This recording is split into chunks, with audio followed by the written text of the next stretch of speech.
حیا کی وجہ سے آسمان نہ دیکھے، اور سید شہزادی کا دوپٹہ چاند و سورج نہ دیکھے، اور ہمارا کیا ہے، تولیہ لپیٹ کر پورے محلے میں گھوم رہے، گھٹنے دکھاتے، بے حیائی کی انتہا۔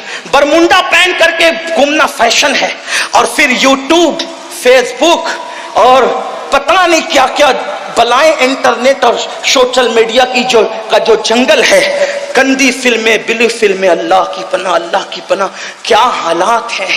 یاد رکھیے، اگر کوئی دوپٹے والی عورت کو دیکھے، میں صرف مفہوم پیش کر رہا ہوں، دوپٹے والی عورت کو دیکھے تو اس کو دیکھنے کا پاپ کی نظر سے وبال یہ ہے کہ مرتے وقت کلمہ جاری نہ ہو زبان پر۔ وہ جو ننگی عورتوں کو ناشتے 3 گھنٹے تک دیکھتے، اپنے نرم نرم گدوں پہ لیٹ کر کے زنا کے مناظر دیکھتے ہیں، گندی فلمیں دیکھتے ہیں، لگے رہتے ہیں فحاشات کی طرف، فواحش کی طرف، اپنے خواہشات کی طرف۔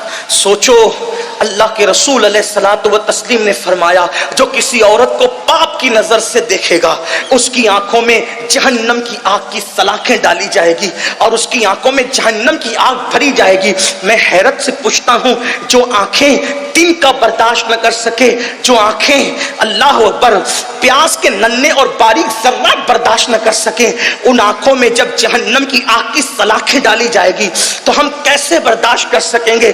اسی پر بس نہیں، یہ فحاشی کی بنیاد پر زنا، لواطت، ہاتھوں کے ساتھ جو ہے وہ زنا، اللہ اللہ، یہ ساری گندگی پھیل رہی ہے۔ چھوٹے چھوٹے بچے انٹرنیٹ کی گندگی دیکھ کر وقت سے پہلے بالغ ہو رہے ہیں۔ آپ جانتے ہیں، اگر مشت زنی کی، اللہ اللہ، ہینڈ پریکٹس کی جو وبا پھیل رہی ہے اور وہ موت کے قریب کر رہی ہے، انسان کو مریض کر رہی ہے، چلتا پھرتا مردہ بنا رہی ہے، اس کی وجہ یہی فواحش ہے، یہ فحاشی ہے۔ بلکہ اللہ اکبر، چھوٹے چھوٹے لڑکے شادیاں کے وقت آنے تک کے مرنے کے، خودکشی کرنے کی تک بات کرتے ہیں۔ سن لو اے میری قوم کے جوانوں، اپنے آپ کو تباہ نہ کرو، اپنے آپ کو برباد نہ کرو، خدا کے لیے اپنی جوانی پہ رحم کرو۔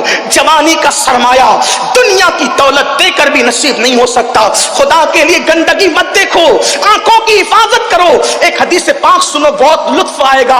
امام المتکلمین علامہ نقی علی خان اپنی کتاب میں لکھتے ہیں کہ میرے آقا علیہ السلام نے جنت نعیم کا ذکر کیا۔ صحابہ نے پوچھا، یا رسول اللہ، یہ جنت نعیم کس کو ملے گی؟ تو آقا فرماتے ہیں، جو اپنی آنکھوں کی حفاظت کرے گا، اللہ اس کو جنت نعیم میں بے حساب داخل فرما دے گا، بے حساب اس کو جنت نعیم میں داخلہ نصیب ہوگا۔